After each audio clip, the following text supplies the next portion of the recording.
The honorary co-chair honestly is a bit of a surprise to me, and a bit of a sure. Are we good? Yeah. Okay, that's a little better, I think. Okay. Thank you. Again, it was a bit of a surprise, and frankly, I was a little bit apprehensive about it because first thing I thought was, what the heck am I going to talk about? Because from being here past years, I know that typically the co-chairs do have to come up and say a few words. And my wife always gives me a hard time saying that I have trouble with my memory. And she's right, I do have trouble with my memory. And I thought, well, what I'm going to do is I'm going to make this a little bit of a challenge for myself to try to remember some of the things that I went through when I was first diagnosed with cancer and going through treatments and things along those lines. Actually, the first thing I want to share with you is that it's been quite a while actually for me. It was back in the summer of 1995 when I was actually at the hospital at OSU Medical Center. And my mom was there. She was having surgery, another one of her surgeries for the colon cancer she was battling. And I remember I was sitting in the waiting room, waiting for her to come out of surgery, and I was just coughing. I couldn't control it.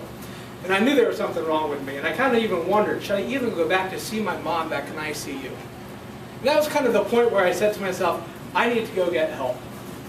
Recently, I was driving down towards Columbus, happened to be going there for a meeting, and there's a billboard, and I'm paraphrasing here, that said, "Thousands of men die every year due to stubbornness." Okay? And I believe it, because I was one of those people who was probably pretty stubborn. I finally did, though, go to a friend of mine, Mary Jo Bush. He's basically a heart doctor, he's an internist. But she had got some blood work ordered for me. And I remember just a couple days later getting a call from his office saying, you need to go to the hospital if you want to save your kidneys. And I thought, my kidneys? I went to the hospital. I went to see her because I was coughing so much. It didn't have anything to do with my kidneys. Well, the next day, after they've run a series of tests, they told me that there was a large mass in my chest. Okay, and it was affecting all the different parts of my body. It was about the size of a softball, and they told me at the time that they're going to have to do a biopsy of it, but they wouldn't be able to put me to sleep while they did it because they were afraid that the weight of it would crush my esophagus and I wouldn't be able to breathe. It's probably at that point that suddenly the gravity of the situation just kind of came through to me, that they wouldn't even be able to put me to sleep for that.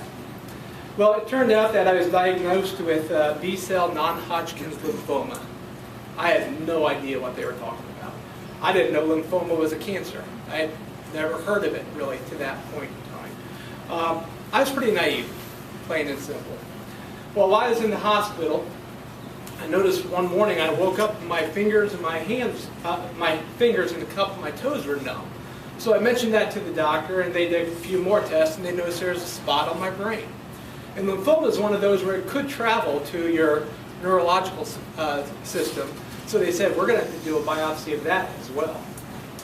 Well, when they came back with the results, they said, I got some good news for you. You're lucky. You had a stroke. But I had a stroke. They said, yeah, because if it would have been cancer, that would have been really bad for you. So it was actually not good that I had a stroke. But they told me I was lucky at that point. The first time I received chemotherapy, I remember the nurse telling me, you're lucky. You're lucky you have this now rather than 20 years earlier. Because 20 years before that, it would have been almost a certain death sentence for me. I remember going home, and that was probably the first time I was I know it was the first time I was at home by myself after being treated. And I started going through a lot of the same thoughts that I'm sure a lot of other patients, cancer patients, go through. Why is it happening to me? What's going to happen to my family? Go through that period of anger, go through that period of depression and things along those lines. I couldn't imagine what it must have been like for my wife, Kathy. She's here with us tonight. At the time, my oldest was 5, my oldest son was 5, my daughter was 3, and my youngest son was just 10 months old.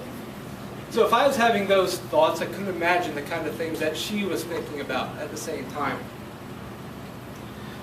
I also remember praying while I was at home. And while one of the things I certainly wish I would have done more was pray more. I don't know I've ever heard anybody say, I wish I would have prayed less. Okay. So certainly one of the things I wish I probably would have done differently is pray more. I do remember at one of the follow-up appointments asking my doctor, tell me, what are my chances? I shouldn't have ever asked that. Because in reality, it didn't make any difference. But I asked him. And being a good doctor, since I asked, he told me. And he told me at the time my chances, since that cancer had spread so far through my body, that it was probably about 30%. I didn't need to know that. But I asked for it. Well, that fall I had some repeat scans and things along those lines, and the results were good. Then, Christmas time, I had scans again, and went back, and the doctor told me, chemo's not working anymore. You got to look for something different. Okay? Again, the doctor told me I only had a 30% chance, and I knew if it was 30% chance with that chemo, and that was probably the best that they could give me, whatever different wasn't going to be any better. He had set up an appointment for us at the James Cancer Hospital at OSU to go see about getting a bone marrow transplant, see if I could qualify for the some of the different things that they were doing with patients there. And that was in January when our first appointment was. We had made arrangements for somebody to come over and stay with kids while we went to visit the hospital, go through some tests and things like that. And overnight we had a blizzard. We had, in Columbus, I know they had 9 inches of snow, and we had probably had more than that in Putnam County. And our best vehicle that we had for traveling in the snow was a minivan, front-wheel drive minivan. So the next morning, about 4 o'clock in the morning, we got up and we started driving. We got about a quarter mile down the road, and I put the car in the ditch. I was driving slow, though, so I was able to actually back out of that ditch and keep on driving. As we were traveling towards Columbus, we were driving by semi-trucks that had pulled over on the highway. The snow just covered them, and you know, they couldn't drive the night before because the snow was so heavy, and you know, they couldn't move at that point. They were kind of stuck. But we just kept moving along, moving along, moving along. Now, in hindsight, we know the hospital would have rescheduled our appointment, rescheduled our test, and things like that. We know that. But then, you know, you felt that need to go, and do something. You know, you felt you couldn't wait. You felt you had to get something done.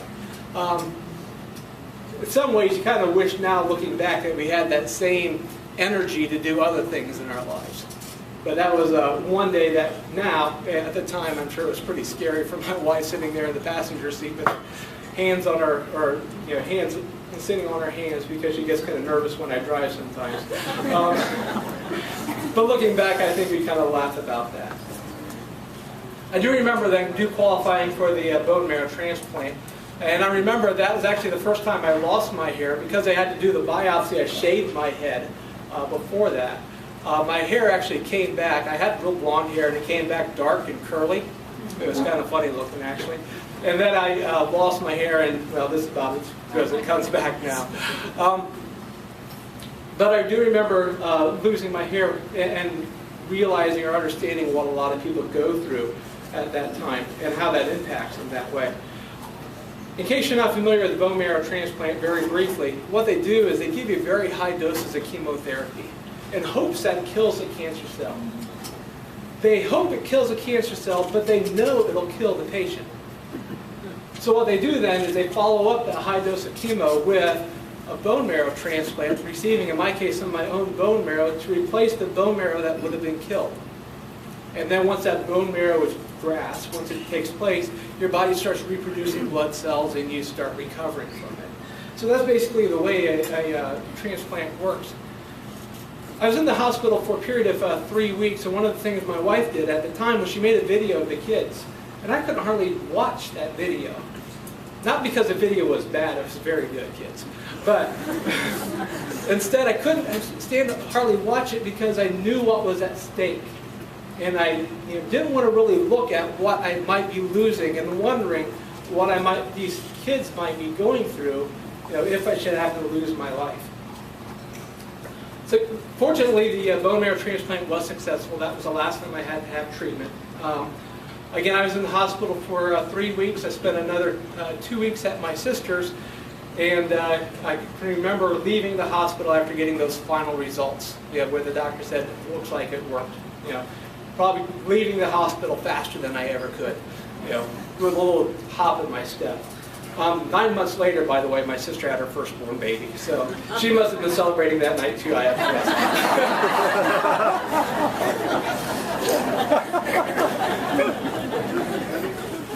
Again, there's a lot of things I remember, but there's some things that I know I remember, again, that my wife took care of that I didn't have to worry about. That, again, she took care of, for example, getting the kids to parents or families and friends and what have you to watch them while I was hospitalized and things like that.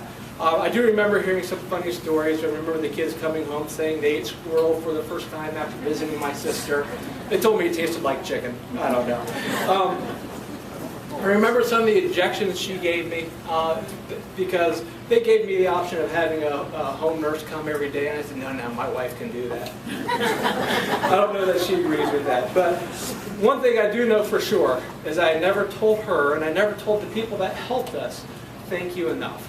And I suspect there's a lot of us here that have our, what was the term you used, our co-survivors? Yeah. There's a lot of us that haven't said thank you enough to our co-survivors for the help and the support that they've given us. I don't remember again, while I was in the hospital, they would come out and help with the family and things along those lines. While I was going through, again reflecting, while I was going through the process, I wish I would have known more about the American Cancer Society. Again, I really didn't know a whole lot about it at the time. Since we've joined the Relay for Life program a few years ago, we've learned about some of the things that they offer, like the Hope Lodge that maybe my wife could have taken advantage of. Some of the support groups they have, the Patient Navigation Program, and the Look Good, Feel Better program, which is for ladies, but probably could have helped me too. I also remember there was 18 months after my last treatment, I was back at St. Rita's again. But this time I was back because I was saying goodbye to my mom. After many years of battling with colon cancer, she was finally losing her battle. Just 2.5 years ago,